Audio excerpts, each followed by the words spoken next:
Good morning, selamat pagi. Apa kabar sahabat Sonora yang pastinya juga bukan hanya yang ada di Jakarta ya, tapi di seluruh radio jaringan Sonora. Seperti coba di mana aja Pak Eloy? Ada di banyak tempat, di berbagai kota besar di Indonesia. Ya, tentu kita menyapa mereka. Di Bandung ada ya? Ada dong. Di Lampung juga ada ya. Dan di 20 kota besar lainnya di Indonesia. Kita sapa Indonesia ya. Kita akan kembali menginspirasi hari ini, Mbak Yulis. Iya. Selamat pagi Pak Eloy, apa kabar? Luar biasa. Luar biasa ya. Minal aizin ya Mbak. Iya, mohon maaf lahir batin ya Pak Eloy. Kita sempat libur nih dua minggu ya. 2 minggu ya. Iya. Baik. Dan pastinya sahabat Sonora, Anda sudah siap dong ya, khususnya untuk Anda yang bergerak dalam dunia sales and marketing ya. Kita akan bahas kembali Sales Mastery bersama ini dia yang sudah ditunggu-tunggu, Pak Eloy Zaluku, Theocentric Motivator, Sales Trainer dan Leadership Coach. Dan pagi hari ini topiknya juga sangat menarik, yaitu handling sales objections, mengelola keberatan dalam penjualan. Apa itu Pak Eloy? Iya. Keberatan dalam penjualan. Tapi sebelum kita menuju topik yang dibahas pagi hari ini, ya. Pak Eloy boleh review dulu dong ya Kita pagi hari ini, silakan Pak Eloy. Karena kita sempat libur, katanya tuh kalau kita ada training itu 27 hari. Bisa lupa tuh kata daripada Jack Welch ya, dulu mantan CEO dari GE, General Electric. Sehingga kita perlu review dulu ya. Teman-teman salesperson di seluruh tanah air, ini kita sudah memasuki ini semester 2 nih sekarang ya. Bulan-bulan terakhir sebelum kita meninggalkan tahun ini, seperti apa performance dari sales Anda? Jadi seluruh acara kita ini setiap hari Rabu tujuannya satu, improving sales performance. Kita mau meningkatkan kinerja teman-teman yang bangun pagi ya, pergi jualan ya, dan pulang sampai kadang larut malam. Apakah Anda cukup puas dengan hasilnya? Kita berharap apa yang kita sampaikan setiap hari Rabu pagi di jaringan Sonora itu menolong kita semua. Nah teman-teman, sahabat Sonora, kita itu dari awal kita sudah menyampaikan mengenai konsep daripada Rave Selling Model ya, Rave Sales Model. Nah kita harusnya ada kuis nih kayak gini-gini ya Mbak ya. Jadi kalau ada yang tahu apa itu, kita berikan hadiah. Dari Pak Eloy mungkin. Iya, kita jalan-jalan ke Hong Kong misalnya. Asik. Jangan lupa saya diajak ya Pak Eloy. Bersama dengan hostnya ya. Mbak Yulis dan Mas Bima. Ya, jadi relationship based and value creation selling. Saya sangat percaya bahwa model hard selling sudah jauh ketinggalan zaman. Yang namanya consultative selling bahkan sudah ketinggalan. Karena kalau mau jujur, consultative selling, sebagus-bagusnya consultative selling, termasuk apakah itu menggunakan metode daripada NLP, daripada hypnoselling, tapi sejujur-jujurnya, kalau mau jujur, semuanya pun masih pada berbicara focus. Jadi penjualan itu difokuskan pada salesperson yang mau capai target saja. Apakah nanti solusi terbaik itu, apakah solusi yang diberikan adalah yang terbaik bagi prospek? Belum tentu. Itu sebab kami memperkenalkan sejak awal tahun ini, yang sudah kami pikirkan sejak 2 tahun yang lalu, bahwa sudah masanya kita betul-betul menggaungkan dan mengadopsi yang namanya relationship based and value creation selling. Apa itu? Penjualan yang bertahan lama itu dimulai dari hubungan baik. Kemudian diberikan dengan kreativitas, itu bagaimana kita melayani, memberikan manfaat terbaik kepada customer kita, sehingga mereka nanti bisa percaya dan pada ujungnya tiba pada customer engagement. Nah tentu saja ini membutuhkan yang namanya adalah perubahan paradigm shift dari yang namanya jualan cuma sekedar capai target, tapi betul-betul kita mengembalikan sales pada definisi yang sebenarnya. Ya, itu kita masih ingat ya Mbak Yulis, kita berbicara mengenai 2 kata. Selling always about giving and serving. Menjual itu selalu berbicara mengenai 2 kata, memberi dan melayani. Nah, tentu ini sering membuat teman-teman sales bertanya-tanya, kalau memberi dan melayani terus kapan gua dapat untungnya? Nah, ini kita sudah bahas berulang kali ya. Dan kita juga sudah berbicara minggu lalu, itu berbicara mengenai, bukan minggu lalu, episode yang lalu mengenai coaching for performance, yang kita sempat ada tamu spesial. Iya, betul, Ibu Irene Wushan ya. Jadi kita juga menyapa Ibu, mudah-mudahan Ibu juga sedang mendengarkan kita pagi ini. Dan apa yang kita bicarakan waktu itu adalah tentang bagaimana seorang supervisors and managers itu memberikan coach kepada anak buahnya, sehingga akhirnya performance itu bisa ditingkatkan, kinerja bisa ditingkatkan, dan di saat yang sama turnover keluar masuk karyawan itu bisa diturunkan. Nah, kita sudah berbicara apa itu coaching. Bagi teman-teman yang baru tune in ya, kita sudah berbicara apa beda coaching dengan mentoring misalnya. Apa bedanya dengan counseling. Nah, secara review saja, coaching ini berfokus pada profesional kerja, apa yang terjadi di tempat kerja. Sementara yang namanya counseling lebih berbicara mengenai hal-hal yang berhubungan dengan masalah pribadi. Misalnya kita punya anak buah, itu selama 3 bulan terakhir salesnya drop. Padahal selama 3 tahun dia bersama kita, itu dia selalu capai target bahkan lebih. Nah, pertanyaannya adalah, apakah salesnya drop karena memang dia malas-malesan sekarang, atau ternyata setelah kita bicara, kita coach dia, kita ketemu dia, kita mengetahui bahwa ternyata dia sekarang sedang ada masalah dengan suami atau istrinya. Nah, itu adalah berbicara mengenai counseling. Nah, kalau sudah berbicara mengenai masalah pribadi, apakah seorang sales dan sales supervisor dan manager itu bisa memberikan solusi? Justru kami mengusulkan hati-hati. Karena sebaiknya di dalam perusahaan ada orang-orang di bidang HR, bahkan konselor yang memang backgroundnya adalah psikologi, yang mereka dilatih secara khusus menjadi seorang konselor, dan mereka bisa menangani hal-hal yang bersifat pribadi. Karena beberapa klien di beberapa perusahaan itu justru ketika supervisor manager mencoba menyelesaikan masalah pribadi, justru ternyata dia ikut di dalam masalah itu ya. Jadi jatuh cinta malah sama anak buahnya. Nah, jadi itu perbedaan antara coaching dan counseling. Sementara perbedaan mentoring kita juga sudah bahas. Yang mentor itu memang dia lebih berpengalaman, dia lebih senior, dan dia mementor orang-orang yang lebih junior darinya. Tapi yang namanya coaching itu bisa dilakukan oleh siapapun, kepada siapapun, selama si coach yang bersangkutan itu mengerti metodologi, mengerti modelnya. Dan kita sudah memperkenalkan yang namanya adalah guide coaching model. Itu kita juga sudah bahas satu-satu. Dan hari ini kita mau masuk berbicara mengenai, jadi di dalam Rave Sales Model itu ada 3 tier. Ada tier yang pertama, ada tier yang kedua, ada yang ketiga. Tier pertama itu berbicara mengenai Rave Sales Philosophy. Ini lebih berbicara mengenai strategi, berbicara mengenai leadership coach yang tadi saya baru sampaikan, dan berbicara mengenai Rave Sales Person itu berbicara mengenai personal mastery. Ada tier yang kedua yang paling penting di dalam Rave Sales, yaitu adalah smarter ways to connect and build relationship. Bagaimana cara membangun hubungan baik dan membangun hubungan dengan prospek dan konsumen. Itu juga kita sudah bahas beberapa waktu yang lalu. Lalu ada yang berbicara mengenai kreativitas di dalam memberikan nilai manfaat kepada konsumen. Kita berbicara mengenai yang ketiga, misalnya bagaimana betul-betul kita terus mengembangkan customer engagement. Beberapa waktu ke depan saya akan di Bandung, itu berbicara mengenai salah satu bank yang mungkin cukup terbesar di Indonesia ini, berbicara mengenai customer engagement. Jadi begitu pentingnya, khususnya bagi perbankan tentunya untuk mempertahankan nasabah, karena sekarang kita nggak bisa lagi berkompetisi sekedar untuk nurunin bunga ya, karena itu bisa diikuti dengan mudahnya oleh pesaing-pesaing yang lain. Tapi bagaimana customer engagement yang kita bisa bangun secara konsisten, nah ini kuncinya nih, konsistensi. Karena semua hal-hal yang baik jika dilakukan tanpa konsistensi tidak akan menghasilkan hasil yang baik ya. Dan hari ini berbicara mengenai tier yang ketiga yang namanya Rave Sales Process. Kenapa kok di dalam Rave Sales Model mesti ada proses ini? Ya, karena memang namanya penjualan ada prosesnya. Tetapi nanti ada beberapa perbedaan dibandingkan dengan proses penjualan yang pernah kita dengarkan sebelum atau kita baca di buku-buku sebelumnya. Misalnya kita berbicara mengenai referrals. Kita sudah bahas bahwa dalam Rave Sales Model justru kita mengatakan stop asking for referrals. Berhenti meminta referensi, termasuk dari orang terdekat dan termasuk dari nasabah atau konsumen Anda yang paling puas sekalipun.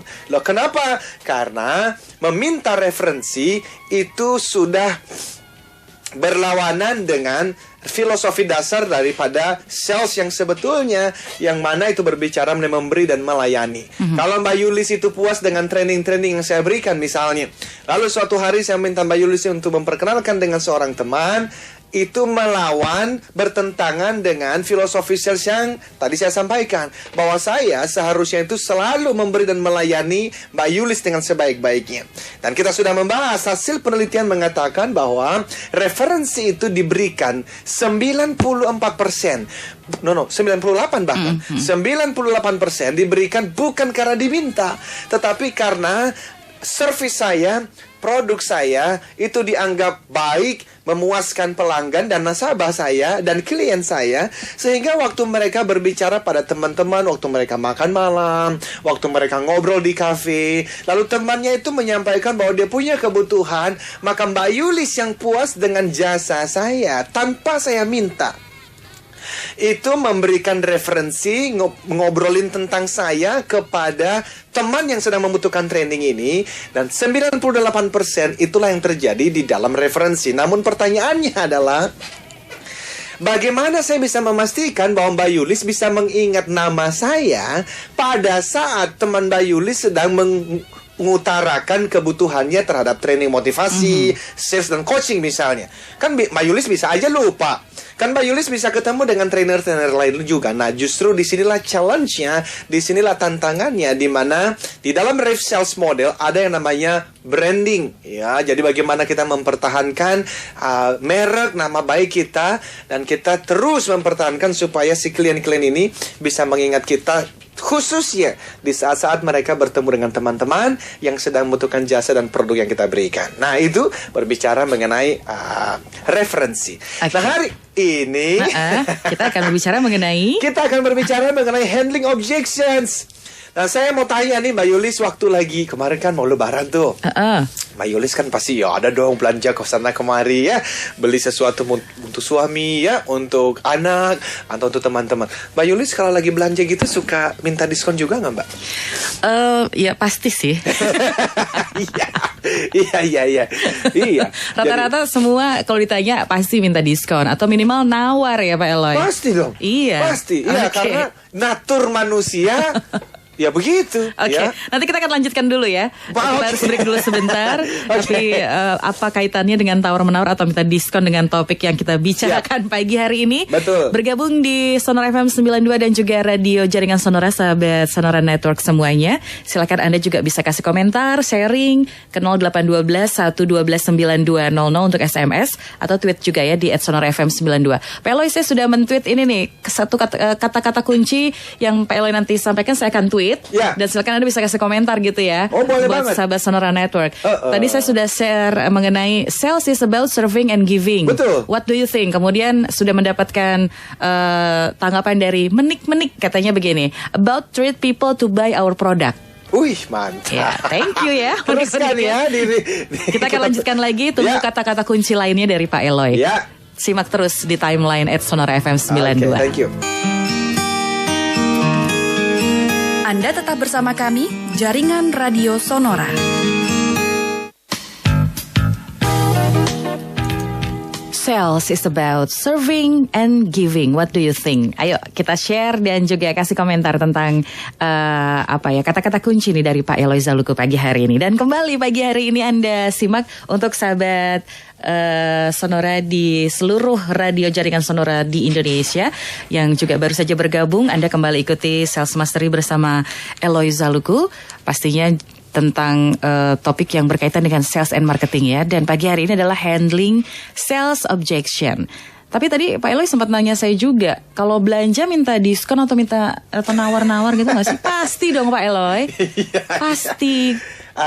Ya, justru kita mau bahas itu ya, karena ada 9 hal yang kita perlu pahami tentang handling sales objection ini, agar teman-teman di luar sana itu bisa mengelola setiap keberatan yang ada dengan baik ya.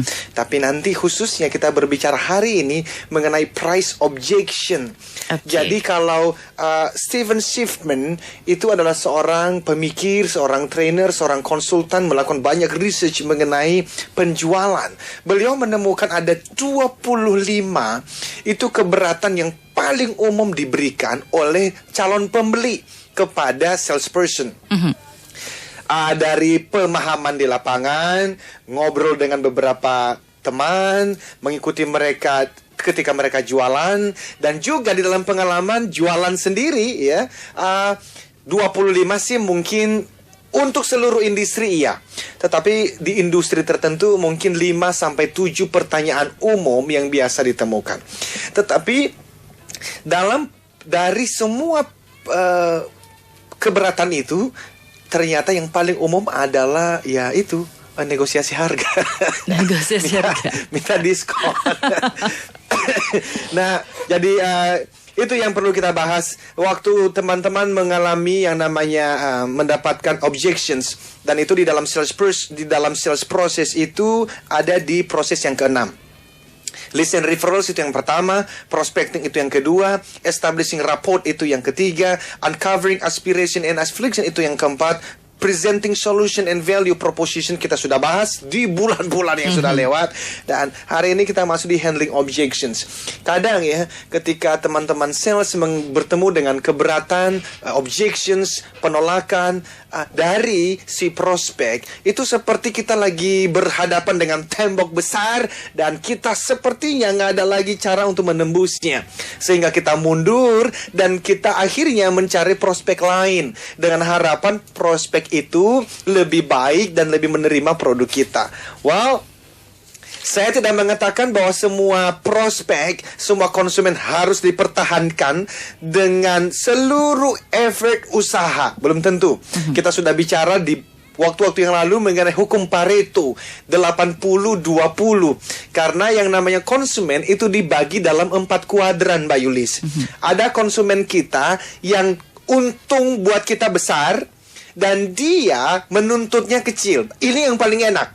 Dia belinya banyak, repeat ordernya banyak, dan nggak minta banyak diskon, nggak minta macam-macam. Kalau ketemu yang beginian paling enak. Tapi apakah ada? Ada. Banyak nggak? Jarang. Tapi sekali ketemu, itu yang bisa membuat karir kita dalam profesi penjualan bisa luar biasa baik. Tetapi ada konsumen di kuadran kedua. Dia untungnya memang besar, tapi dia juga menuntutnya. Ada ujubillah banyak banget. Minta diskon lah, after sales supportnya lah, diajak makan lah, ajak karaoke lah, macam-macam. Wah, apakah ini dipertahankan? Iya, jelas, karena dia memberikan untung yang besar. Tetapi mulai hati-hati dengan kuadran yang ketiga. Kuadran ketiga, dia itu untungnya kecil. Kecil banget. Itu paling dia belanja di tempat kita sekali setahun, Mbak Yulis. Tapi setelah dia belanja, waduh, bawelnya setengah mati. Minta diskon lah, after sales support lah, macam-macam. Ini mulai hati-hati. Karena kalau tidak hati-hati, konsumen semacam ini akan menghabiskan waktu Anda. Dan waktu itu kan hanya 24 jam dalam sehari, Mbak Yulis. Kalau waktu Anda habis untuk konsumen kuadran ketiga, Anda nanti nggak punya waktu lagi untuk kuadran 2 dan kuadran 1 tadi. Padahal mereka adalah 80% profit Anda itu datang dari mereka. Yang lebih hati-hati lagi adalah ya tadi itu yang ketiga sih. Tapi yang keempat, ya ini juga nggak, ya hati-hati juga. Konsumen yang belanjanya sedikit, dan dia juga memang tuntutannya sedikit sih.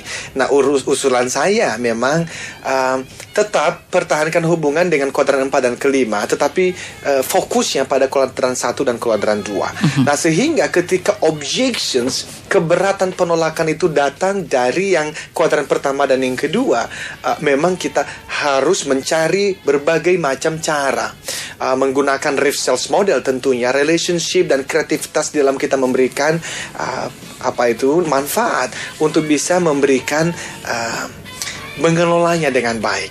Nah, itu sebab kita perlu berbicara mengenai hari ini itu khusus pada sales objection. Makanya tadi saya tanya Mbak Yulis mengenai apakah sering meminta yang namanya diskon. Ya pasti, karena justru itu adalah realita di dalam dunia penjualan. Nah, kita bahas 9 realita ini dulu ya Mbak ya, supaya nanti pembahasan selanjutnya itu bisa lebih clear. Nah, sementara kita membahas satu persatu, kita meminta nih teman-teman untuk komentar ya, karena Anda kan yang paling tahu apa yang Anda hadapi di lapangan mengenai handling objections ini ya. Salah satunya adalah dari harga tadi ya. Dari harga tadi. Price objection yang pertama ya Pak Eloy. Ya, karena tapi ya orang-orang yang penolakan ini bisa bermacam-macam Mbak Yulis. Ini ada yang rada masuk akal, misalnya harga Anda ketinggian, atau mungkin dia akan mengatakan begini, produk Anda rasanya nggak cocok dengan kebutuhan kami. Ini bisa masuk akal, walaupun belum tentu sebetulnya alasannya adalah karena produk kita tidak sesuai dengan kebutuhan mereka. Tetapi ada juga yang sekedar mencari-cari alasan untuk tidak membeli. Misalnya, saya itu nggak biasa membeli barang di hari Selasa ya. Jadi ada apa dengan hari Selasa? Ada segala macam, ada berbagai macam alasan di luar sana yang memang ini menjadi realita yang pertama justru. Yang pertama adalah Anda akan mendapatkan keberatan harga. You will hear price objections. Ini adalah teman-teman salesperson di seluruh tanah air, terima dululah realita ini. Ya. Karena kalau sudah menerima realitanya, Anda akan lebih mudah mengelolanya. Oke, kita harus break dulu kembali. Bagaimana kita mengelola keberatan dalam masalah harga. Harga. Ya? Kita akan lanjutkan setelah yang berikut ini. Tetap bersama Radio Jaringan Sonora. Anda tetap bersama kami, Jaringan Radio Sonora. Sobat Sonora, kembali dalam perbincangan bersama Eloisa Luku, Theocentric Motivator, Sustainer, dan juga Leadership Coach mengenai handling objections. Yang pertama adalah price objections. Tapi tadi saya sudah tweet, sales is about serving and giving. What do you think? Heri Wibowo terima kasih juga sudah men-tweet, katanya saya setuju dengan pernyataan itu, bisa membuat customer jadi terikat dengan kita dalam waktu yang panjang. Luar biasa. Tapi gimana kalau customernya rewel nih Pak Eloy, minta diskon terus. Ya, jadi yang pertama tadi kita sudah menyampaikan realitanya ya. Dan kenapa kita menyampaikan realita ini lebih dulu? Supaya ketika kita mengerti dan menerima realitanya, kita lebih mudah mengelolanya. Itu sebab saya ada satu quote ya yang saya suka dari orang bernama Morgan Scott Peck. Di dalam bukunya yang berjudul The Road Less Traveled, itu buku yang sangat terkenal itu ya Mbak Yulis. Terjual 40 juta eksemplar di seluruh dunia. 10 tahun berturut-turut menjadi bestseller di New York, di New York Times ya. Jadi ada satu kalimat yang menarik, dia mengatakan begini, life is difficult. But once you know that life is difficult, the fact that life is difficult no longer matter. Hidup itu sulit, itu realitanya. Dan sekali kamu mengerti bahwa hidup itu sulit, maka kenyataan bahwa hidup itu sulit menjadi kenyataan yang tidak terlalu sulit. Wah, ini adalah filosofinya adalah mengerti realitanya dulu, membuat kita mampu untuk mengelolanya dengan baik. Jadi ada 9 realita mengenai objections, khususnya pricing, yang kita perlu mengerti lebih dulu. Yang pertama adalah, terlepas dari usaha keras Anda, sebaik-baiknya produk Anda dan servis jasa yang Anda berikan, kemungkinan besarnya Anda akan bertemu dengan orang yang memang sebisanya mereka meminta untuk harganya diturunkan. Kecuali kalau kita belanja di mall yang memang tidak ada, sepertinya kan sudah ada tag price-nya di situ ya, ada harga pasnya. Tapi tetap saja kan kita selalu bertanya, ada program apa Mbak bulan ini? Yang ini nggak diskon Mbak? mungkin ada hadiah khusus kalau saya beli 2. Jadi ini adalah yang terjadi di dalam dunia penjualan. Sehingga kalau Anda jualan, Anda presentasi, dan Anda mendapatkan pertama kali muncul yang namanya price objection, itu adalah lumrah sekali. Itu adalah sesuatu yang sangat-sangat normal. Tetapi realita yang kedua adalah, dan ini menjadi dilematis sekali Mbak Yulis, karena kalau kita memberikan diskon terus-menerus, dilematisnya adalah itu akan menggerogoti kita punya margin, keuntungan. Dan bisa menghancurkan brand, merek dari produk, atau kalau saya sebagai seorang trainer, theocentric motivator, kalau saya sudah punya market rate sekian misalnya, lalu saya presentasi di perusahaan tertentu, lalu mereka meminta diskon 75%. Berat, karena ternyata di industri ini saling tahulah trainer itu seharinya berapa sih, trainer itu sejamnya berapa sih, saling tahu. Dan bahkan saya pernah ketemu di satu perusahaan, di acara sebelumnya kita bermain di normal rate. Lalu ketika saya diundang untuk presentasi untuk proyek berikutnya, justru saya diomeli. Kenapa? Karena ternyata ini sekian tahun yang lalu. Oleh karena ternyata mereka dengar saya pernah berbicara di perusahaan lain dengan rate yang di bawah yang pernah mereka berikan. Jadi ini adalah dilematisnya, hati-hati sekali. Kalau kita memberikan diskon terus-menerus, tentu menggerogoti kita punya keuntungan. Tapi kalau kita juga berikan, itu bisa menghancurkan brand kita. Namun Mbak Yulis, kalau kita tidak berikan, kemungkinan besar, dan inilah realitanya, Anda akan kehilangan proyek. Iya loh, bisa kehilangan order loh. Dan inilah yang membuat dilematisnya teman-teman sales di lapangan. Namun, poin yang berikut yang mau saya sampaikan ini penting sekali. Ini hasil penelitian dari orang bernama Tom Reilly. Ini dia yang melakukan banyak penelitian mengenai sales strategy. Dan dia mengatakan kalau Anda tidak mendapatkan penolakan 1 dari 6 presentasi, 1 dari 6 proyek, 1 dari 6 order, Anda tidak mendapatkan penolakan karena berhubungan dengan keberatan harga, maka menurut penelitian itu, kemungkinan besar harga yang Anda berikan di pasar terlalu rendah katanya. Sudah saatnya untuk dinaikkan. Jadi teman-teman sales, memang yang namanya Anda jualan dan sudah dipikirkan market price itu di X misalnya, kemungkinan besar Anda akan mendapatkan penolakan 1 dari 6 presentasi. Dan penolakan itu berhubungan dengan keberatan harga. Anda harus siap, rela sudah. Nah, jadi itu adalah realita yang kedua. Yang pertama adalah yang namanya penolakan harga atau keberatan harga, itu sesuatu yang normal. Dan yang kedua, dilematisnya adalah kalau Anda akhirnya memang memutuskan untuk tidak bermain-main dengan harga, tidak mau ikut dalam pricing war dengan kompetitor, memang ada kemungkinannya Anda akan kehilangan proyek. Nah, nanti pertanyaannya, jadi keuntungan buat saya apa? Nanti kita lihat. Tetapi ada realita yang ketiga. Realita yang ketiga adalah ternyata ya Anda dapat menjual dengan harga yang lebih tinggi dibandingkan kompetitor. Loh, kok bisa? Nah,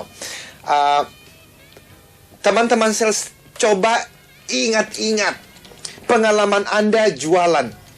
Apakah Anda pernah menjual itu dengan harga di atas kompetitor? Kalau Anda mengatakan tidak, maka memang Anda mesti mendengarkan sesi ini sampai minggu-minggu depan. Berarti Anda selama ini jualan itu fokusnya cuma diskon. Pak, Mbak, itu tidak membutuhkan orang yang kreatif. Kalau cuma sekedar diskon, itu nenek saya dipanggil dari kampung bawa ke Jakarta jualan, itu juga bisa.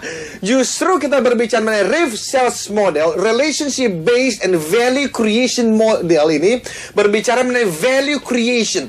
Creation itu berbicara mengenai kreasi, kreativitas, membutuhkan kreativitas di dalam melayani, memberikan nilai manfaat kepada nasabah, kepada konsumen, sehingga Anda itu tidak dikejar terus dengan tuntutan diskon dan penurunan bunga dan harga. Now, how do we do that? Bagaimana kita melakukannya? Kata kuncinya adalah kreativitas. Tetapi di dalam pengalaman saya dari tahun 2004 khususnya sampai hari ini, itu yang namanya menawarkan training, coaching, consulting on performance di perusahaan-perusahaan, saya menemukan ada cukup banyak itu project di mana klien bisa, dan bahkan mereka tidak ada berbicara mengenai diskon sama sekali dari normal rate yang kami berikan. Dan kalau pikir-pikir ada apa? Nah, itu fokusnya adalah pada value. Ada value yang bisa kita berikan. Jadi teman-teman sales, coba ingat-ingat masa-masa di mana Anda pernah jualan Dan harusnya itu menjadi pengalaman-pengalaman yang harus dipertahankan. Nah, yang keempat adalah beberapa keberatan harga adalah palsu ternyata. Dalam artian? Artinya Mbak Yulis jualan produk jasa tertentu pada saya, dan saya akan bilang, mahal banget Mbak, budgetnya nggak cukup nih. Tidak selalu ini adalah murni keberatan harga. Bisa jadi simply karena saya nggak suka aja sama Mbak Yulis. Cuman kan saya nggak boleh ngomong, ya saya nggak suka sama lu. Jadi saya akan mencari alasan lain, dan umumnya alasan yang paling masuk akal yang ditemukan oleh konsumen adalah keberatan harga. Tetapi hati-hati karena belum tentu itu masalahnya. Dan ini teman-teman sales juga harus hati-hati bawa ke kantor pusat. Nanti kalau ngomong di kantor pusat, meeting, apa-apa ngomong, wah kita nggak bisa capai target bos. Kenapa? Wah harga kita nggak bisa fight. Ternyata kata konsumen kita itu ketinggian harganya. Belum tentu bos, belum tentu. Bisa jadi konsumen ngomong begitu simply karena mereka belum mendapatkan value proposition yang tepat. Mereka nggak suka pada Anda. Mereka nggak suka cara Anda mendekati mereka. Mereka belum punya trust kepada Anda. Mereka belum punya engagement dengan Anda. Mereka belum bisa mengerti presentasi Anda. Mungkin presentasi Anda salah. Jadi pada ujungnya kan dia mungkin dia nggak bisa merunut. Oh ini presentasimu tadi salah di poin ini. Ujung-ujungnya yang paling mudah bagi konsumen adalah harganya ketinggian mas.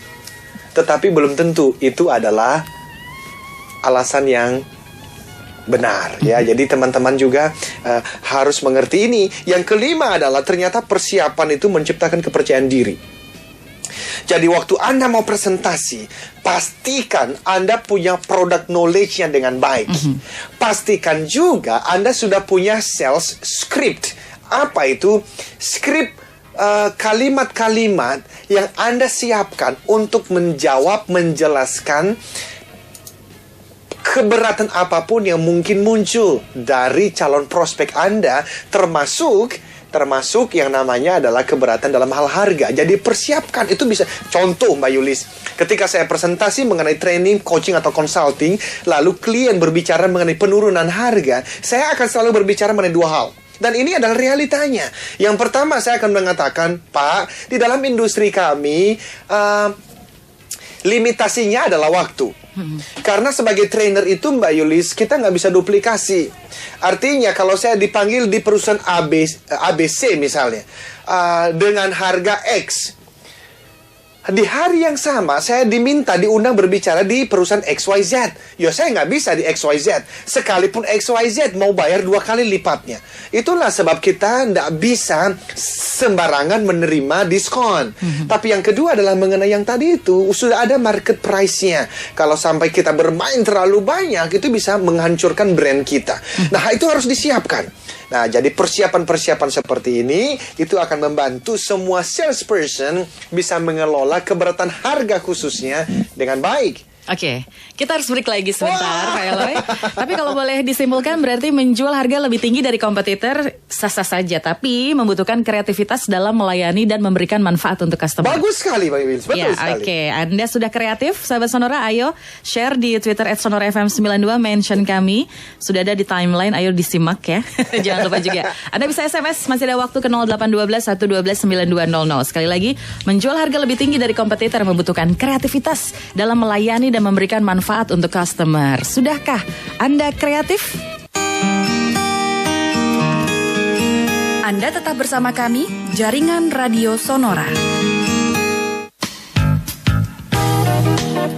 Sahabat Sonora, kembali Anda ikuti untuk Sales Mastery pada pagi hari ini bersama Eloisa Luku, Theocentric Motivator, Sales Trainer, dan juga Leadership Coach. Untuk Anda yang ada di radio Jaringan Sonora, kalau Anda memang berniat untuk terjun ke dalam dunia bisnis atau juga dunia sales and marketing, nah ini saatnya kita mengetahui apa saja atau bagaimana ya mengatasi keberatan-keberatan dalam dunia penjualan. Antara lain adalah price objections, betul ya Pak Eloy? Iya. Tapi jangan menjual harga selalu di bawah kompetitor begitu ya Pak Eloy ya.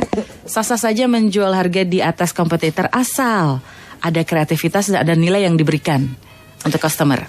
Ya, dan kita sudah bahas tadi ya beberapa hal yang ini masih semacam realita kan ya. Karena minggu depan kita akan teruskan lagi pembahasannya. Termasuk Pak Hari, pertanyaan Bapak betul sekali Pak. Jadi Pak Hari mengatakan, Pak Eloy, tema yang sangat bagus, bicara mengenai selling untuk penolakan selain dari price. Banyak alasan untuk customer nggak belanja. Misalnya stoknya Masih banyak. Stoknya masih banyak. Iya. Pak Ari, kita akan bahas itu minggu depan ya Pak ya. Karena mohon maaf, karena kita fokus pada price dulu hari ini ya. Dan ini adalah realita yang keenam di dalam price objections ya. Anda jualan untuk mendapatkan keuntungan. Ini penting sekali karena perusahaan Anda berbisnis untuk mendapat keuntungan. Kecuali jika Anda bekerja di perusahaan non-profit organization ya, yayasan sosial misalnya. Jadi saat Anda memberi diskon, Anda kehilangan uang. Itu pasti, keuntungan Anda digerogoti. Memang tujuan bisnis adalah memperoleh keuntungan. Kalau bisa sebanyak-banyaknya Mbak Yulis, tentu dengan harga, dengan cara yang halal ya. Jika tidak, maka ya intinya sih tidak ada alasan untuk kita merasa mendapat keuntungan yang sebesar-besarnya adalah sesuatu yang salah, karena keuntungan itulah yang justru akan digunakan untuk perusahaan untuk beberapa hal. Yang paling penting adalah untuk gaji karyawan tentunya, untuk R&D, research and development misalnya, untuk rekrut talented people, orang-orang yang hebat masuk ke dalam perusahaan, untuk investasi perusahaan. Tapi yang paling penting adalah, ini tolong didengarkan baik-baik, berbicara mengenai RAVE sales, relationship based and value creation model, creation selling, itu berbicara pada akhirnya kita memberikan giving and serving pada customer kan. Tapi bagaimana kita bisa memberi giving, bagaimana kita bisa serving, melayani, jikalau kita tidak punya sesuatu yang bisa diberikan. You cannot give what you don't have. Anda tidak bisa memberikan apa yang tidak Anda miliki. Jadi kalau Anda mau memberikan service terbaik kepada customer Anda mesti punya uang yang cukup. Untuk mendapatkan uang yang cukup, Anda mesti untung dalam bisnis. Itulah sebab RAVE sales model itu tidak menginginkan dan tidak mengkampanyekan bahwa giving and serving itu kita harus memberikan semuanya dan kita tidak boleh dapat untung. Justru sebaliknya, Anda harus untung sebanyak-banyaknya. Karena semakin banyak keuntungannya, semakin besar kemungkinan untuk Anda giving and serving your customer. Nah, tetapi pertanyaannya adalah how-nya. Nah, memang orang yang punya paradigma mindset untuk diskon, dia tidak akan menerima konsep RAVE selling model. Tetapi kalau dia orang yang berbicara mengenai bisnis yang untung berkepanjangan dengan cara yang halal, maka ini adalah jawabannya. Jadi, teman-teman, sales adalah ujung-ujungnya untuk mendapatkan keuntungan. Ya, dan keuntungan itu termasuk ketika customer misalnya dia ngomong begini, wah terlalu mahal. Kalau Anda bisa menceritakan value propositions-nya, manfaat yang Anda akan didapatkan setelah dia membeli produk Anda, dan Anda bisa convincing dia, tentu saja dengan relationship yang baik, dengan teknik-teknik yang baik, maka umumnya Pak, Anda akan merasakan dan mengalaminya bahwa ternyata tidak semua konsumen itu meminta harga murah. Ada banyak yang justru meminta kualitas produk dan service, after sales service yang baik. And if you can deliver that, kalau Anda bisa memberikannya, maka Anda bisa menjual dengan harga yang lebih tinggi bahkan daripada customer. Saya tahu teman-teman sales mungkin ada yang agak kurang percaya. I know, saya tahu teman-teman. Anda mungkin akan berkata, mana mungkin? Well, hanya mungkin bagi orang yang kreatif. Dan dalam training-training biasanya kita melakukan workshop untuk hal ini ya. Yang ketujuh, ini berbicara mengenai sales people sering menciptakan nerakanya sendiri. Nah, ini apa maksudnya? Ini hasil penelitian dari yang namanya Fast Company menemukan bahwa 90% sales people itu impulsif. Yang artinya adalah mereka ketika ditanya apakah Anda akan memberikan diskon kepada konsumen Anda, 90% sudah siap dengan 0 sampai 20% diskon.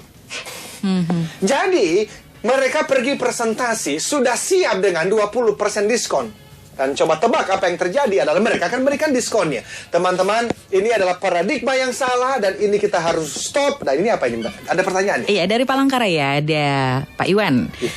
Setuju sekali Pak Eloy, selama produk yang kita punya berkualitas dan tidak mengecewakan pelanggan ya. Tapi bagaimana solusinya Pak untuk kompetitor yang selalu meletakkan harga di bawah harga kita? Karena saya ingin menaikkan harga tapi takutnya kompetitor kan kasih harga lebih murah begitu dan akhirnya pelanggan lari deh ke kompetitor. Makanya tadi di realita yang kedua Pak, kita sudah punya realita yang kedua tadi adalah dengan tidak bermain harga, Anda kemungkinan akan kehilangan order. Nah, tapi gimana kehilangan order? Kan saya butuh order. Well, ini sekali lagi butuh kreativitas. Yang saya maksudkan adalah lihat lagi kualitas produknya. Lihat lagi value propositions-nya. Lihat manfaat yang bisa diberikan oleh produk atau jasa Anda kepada konsumen. Lalu kreasikanlah itu, sampaikanlah itu, tetapi jangan lupa Pak, yang namanya drive sales itu dimulai pada relationship. Kalau sudah ada relationship-nya dan dia melihat produk berkualitasnya, kecuali kalau Anda berbeda dengan kompetitor misalnya 50%. Saya punya satu klien saat ini, itu ya memang mereka market share-nya turun drastis selama 4 tahun terakhir. Oleh karena ya tadi itu, memang itu perbedaan harganya dibandingkan pasar itu memang jauh. Padahal di dalam bidang kualitas produk dan after sales service tidak terlalu jauh berbeda. Bagi saya ini memang kesalahan di dalam pricing. Jadi pricing itu kan ada strateginya. Tentu ada beberapa faktor yang harus kita pikirkan untuk menentukan pricingnya di X. Jadi nggak bisa, wah pokoknya karena sales kita 50% di atas kompetitor, ya tidak juga. Tetapi minimal yang saya maksudkan gini loh, mindsetnya jangan masuk di dalam price war. Jangan terbawa di dalam perang harganya. Harus ada, Anda punya confidence yang cukup bahwa konsumen akan happy dengan produk saya dan price yang saya berikan adalah di angka sekian. Pak, tetapi juga saya perlu menyampaikan, tentu saja, yang namanya secara psikologi, orang meminta diskon, dan kalau diberikan, itu memang semuanya senang. Jadi, saya sih mengatakan, termasuk ketika saya presentasi dan ada teman yang misalnya, Loy, tolong dong, gitu ya. Well, sekian persen saya bisa memberikannya. Atau misalnya saya mengatakan, Pak, kita nggak bisa bermain di situ, tetapi saya bisa memberikan 10 buku, misalnya. Jadi Anda bisa memberikan dari cara-cara yang, dari hal-hal yang lain. Tidak perlu dan tidak harus selalu dengan diskon di harganya.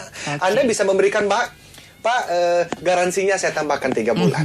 Anda bisa mengatakan, Pak, 24 jam kami akan siap. Telepon jam berapa saja untuk after sales service-nya. Yang mana kompetitor kami tidak bisa memberikannya. Gitu loh Pak. Jadi itu salah satu yang bisa dilakukan.